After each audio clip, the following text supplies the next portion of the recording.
Leti sebenta ke eMbhiveni kumathapha tithi kufanele ukuthi ke tigodle wona ke emandla ato kulandzela ukuthi bayakhala ngekuthi ke baphatsi abafuni ke kubaniketa lokhu labacelile kanti lokukhulu ukuthi bona ke batisebenti bacela ke inyusela wona ke emaholo leyo yindlu lesoloko ingenteki kanti bathi bacela yena ke 15% inkampani yathi tabanika 3% kwaphindze kwaba khona ekhulumisana yade ke inkampani yathi ingakhona ke kubaniketa 5% lekuyindlu letithi ke tisebenta angeke tivume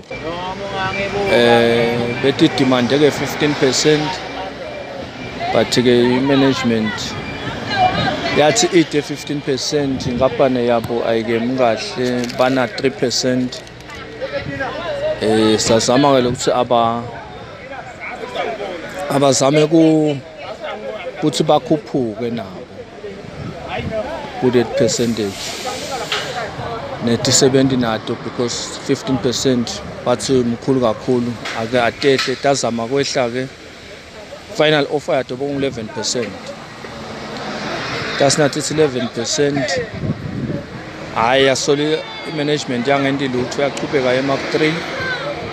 tasetiyehla ke ti70 ikhokha offer le conditional offer le 9% ngilapho khona imanagement yase ikhokha khona 5% na ikhokha 5% ke yathi the 5% the final offer lenayo kude le offer le khona that's ke the 70 ngeke kusilungele because the 70 ifuna i-double figure nathi ifuna i-double figure nje 5% semncane kakhulu at least kube umane ke uyakhuphuka kancane tehla tathi 8% na ungabanika 8% ngasayini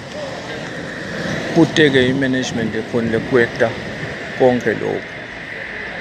abakakhona ukuthi